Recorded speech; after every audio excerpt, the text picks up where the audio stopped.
How you doing, everybody? It's Wardy here, and unfortunately, the amazing Mets run has ended here in 2024. But as now we look ahead for 2025 and beyond, this future is unbelievably bright for the Mets team, headlined by David Stearns, Carlos Mendoza, and Francisco Lindor. So looking ahead, everybody, let's break down now for the fourth consecutive year 5 Mets who were not returned for the upcoming season. And for the previous 3 videos we have done over the years, as you guys can see right there, we definitely have done well. We look at there back 3 years ago with over 120,000 views. The Mets went 3 for 5 in those picks of players returning or not. 2 years ago with Jacob deGrom on the thumbnail that you guys can see at the top, we went 5 for 5 on our picks of players that would not return for the upcoming season. And last but not least from last season, we went 4 for 5 with DJ Stewart being the lone player to return the Mets and have what was a little impact, but certainly still on the roster. So now as we transition into these 2025 picks, I want to hear from all you amazing Mets fans in the comments down below. Which player do you hope doesn't leave the most, and which player do you hope leaves the most?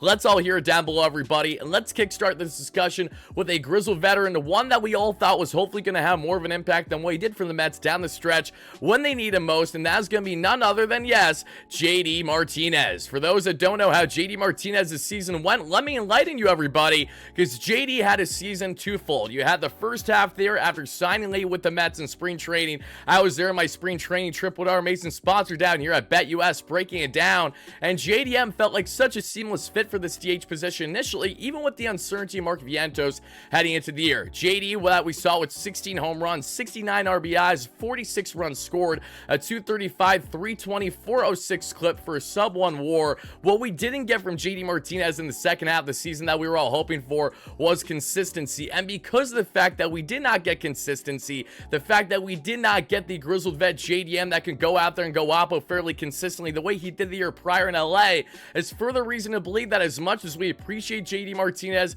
we appreciate the great impact that he had with the hitting philosophy for the Mets, going all the way back to that team meeting with Francisco Lindor. Everything is lined up for JD Martinez to not only not return a Met, but he may be done in Major League Baseball as we know it, as he famously said himself post-game there for the Mets just the other day as that game was ending and the Mets were heading in the offseason that, you know what, I'm going to play pickleball this offseason because that's what I have to look forward to. So JD, thank you so much for your service, but you are not coming back to Queens. Now let's get into our number 4 player here, everybody. We're staying on the offensive end this time, having everything to do with, yes, Mr. Harrison Bader. For those that don't know how Harrison Bader did in this season, similar to JD Martinez in the sense that he was electric there in the first half, and the second half he was really nowhere to be seen. Harrison Bader, a New York native coming over from the Yankees and the Reds the year prior, we saw him with a very respectable season as a fourth outfielder type. 12 home runs, 51 RBIs, 17 stolen bags, a 236, 284, 373 clip there. And what stood out so much for Bader in the first half of the season for the Mets on that one-year deal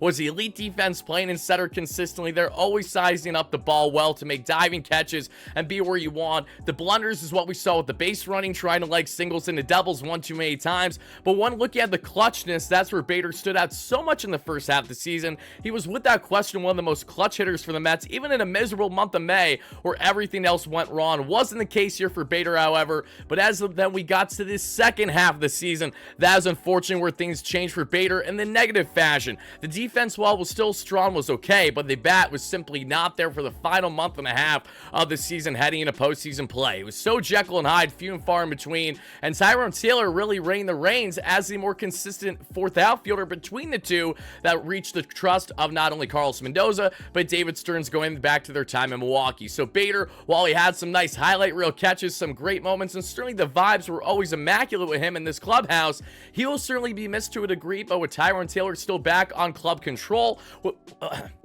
and pardon me, with the Mets having outfielders and Drew Gilbert, for example, their top outfield prospect, looking to not only impact the bigs, but to impact it greatly as soon as next season, all signs are pointing towards Harrison Bader's Mets run being singularly 1 year and is now coming to an end. So Harrison Bader is our number 4 pick. Now, as we now get to number 3, everybody, we're going to talk about this is the lone player in today's discussion that is not a pending free agent, but is active at least until the 2027 offseason on a club control. That is none other than, yes, the hits God God himself and Jeff McNeil. Now, we have talked about Jeff at great length here on the channel throughout the entire course of the 162. We talked about how much he needed to be off this roster leading up to the All-Star break and how much he was the Mets' best hitter post-All-Star break pretty much up until injury. McNeil has been a very hard player to evaluate because he does a lot of things that go against the norm there with what baseball fundamentals will tell you when you look at the advanced information. But Jeff this season dealing with an ailment that we saw: 129 games, 12 home runs, 44 RBIs, 5 stolen bags, a 238,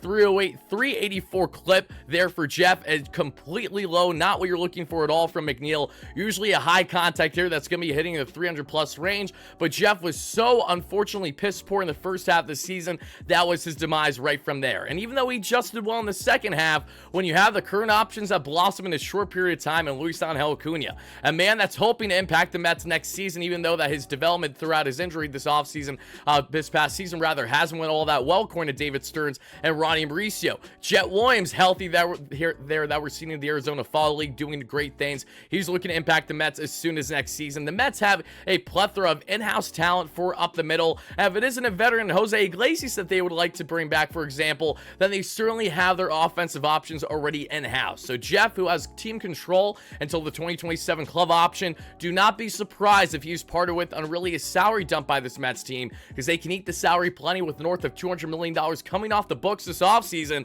and a Mets team ran by David Stearns and Steve Cohen that are certainly going in a direction that's far from the direction that Jeff McNeil was best known for back in the 2019 and 2022 seasons. Night and day difference. Jeff, we appreciate your service and everything you brought to the Mets, but your time in Queens is officially coming to an end. That's who we have here now at number 3, everybody. So now let's get down to number 2, and I'm not gonna lie, I did cheat. I shortcut this a little bit in my own way just because I was so indecisive here on our number 2 pick because of valid reasons. So we're gonna break down both these players, but the guy that we're gonna start off this discussion with is none other than, yes, in the Samoan Southpaw and Sean Manaea. And the reason why we're starting with Sean is simply put, I think Sean has a greater opportunity to return to this Mets team next year than some other starters we're going to get into in a second, because Sean Manaea, the 32-year-old Samoan Southpaw, changing that arm slot there that we saw in the second half, Chris Sale-esque, the changeup, the sweeper, the high sink piece. We can talk about this all day long. We all know how good Manaea was for the Mets this year, a true ace caliber pitcher for them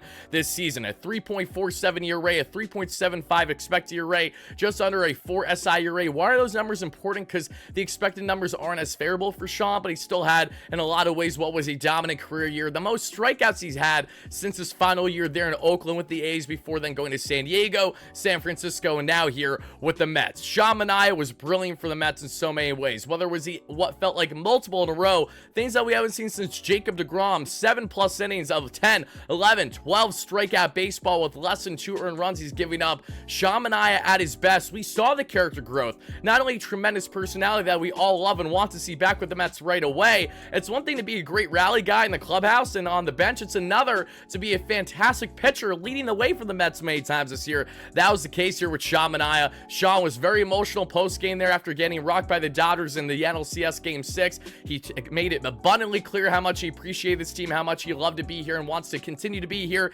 He's made it known that this was the best year he's ever had in his career from all facets of the game, both on the field and off the field. David Stearns has already expressed his interest in wanting to bring Sean Manaea back. So while there's uncertainty with Sean Manaea, mainly because he can opt out and will opt out of his contract there on that player option, he's going to be looking for a bag. And for David Stearns and the Mets, they want to bring Sean Manaea back, but they are not interested in bringing Sean Manaea back probably beyond 3 years, maybe a 4th-year option, but 5+ is really where they're going to be on the outside looking in. David Stearns is notorious for not giving out long-term contracts to starting pitchers, albeit under the Brewers regime mostly. We have seen, it's interesting to see how he'll adjust this offseason, but Sean Manaea, who looked brilliant, is not a guy that I think we should invest too long in. Shorter end, I agree with, so that happens awesome, but if it doesn't, if he's looking for solely the bag, whoever's going to give him the best long-term contract that could box out the Mets naturally, just because of where they stand as an organization and knowing what they can get the best out of when it comes to pitchers up profile similarly that are going to be cheaper, that you're going to get on shorter term options this offseason that we're going to talk about greatly. Simply put, bring back Sean. We all agree there, but don't bring him back on an overpay. That is why he's in this video, because he's not a lock just yet to return. But a guy that I think is honestly more on the outside looking in, depending on how the qualifying offer goes, because you got to realize Sean Manaea is going to get thrown that $21.5 million qualifying offer, and so will be the case now in one Luis Severino. And this should not shock anyone either, because Sevy is one of these guys that had a very strong bounce back year from the Yankees to the Mets. 31 games, 182 innings, a sub-4 ERA, a sub-4 expected ERA, over 4 SI ERA, a 1.2 whip, 161 strikeouts. These are all without question the best and most consistent numbers that Sevy has done pretty much since the 2018 season. So it's been a long stretch. 6 years we're talking about since Sevy had consistent sleep and was going out there and dominating and doing what no other Mets starter did in the first half.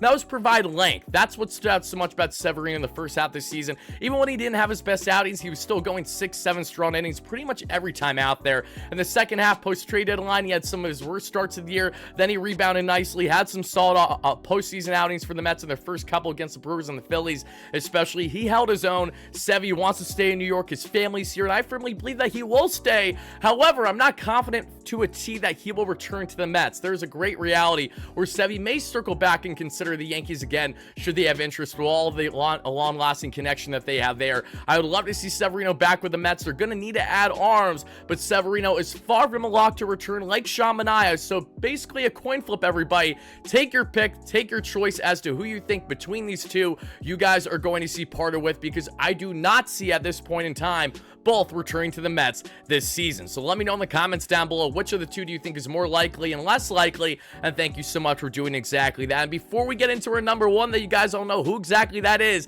let's just talk briefly about our amazing sponsor here that we have on the platform that you all know very well. And in case you guys don't know who they are, let me enlighten you real quick, because when we talk about sports betting, when we talk about getting the best in on for all your sports betting action, we got you covered here with BetUS, everybody. America's #1 sportsbook. Check them out today by using Wardy's promo code YouTube150. That way you too get a 150% bonus on your first deposit, 125 on your second and your third, up to $2,000 for all your sports betting needs. And as you guys can see here, I'm absolutely going to be hammering 2 games here in the NBA slates. Our Knicks fans, we're not going to talk about that game against the Celtics. That's fine, but we will talk about the Pelicans at -210 there on the money line outright against the Chicago Bulls. The same way we're going to talk about the Bucks there at -175 against the Sixers without Joel Embiid. We're going to be absolutely hammering that 2-leg parlay, and this 2-leg parlay is going to be 20. That's going to be winning you right around 26. That's also going to be a 10. That's going to win you 571. And another 10 that's going to win you 476 if you place them individually. So guys, check out betus.com.pa. Feel free to tail these 2-leg NBA bets that I have for tonight, should you guys wish.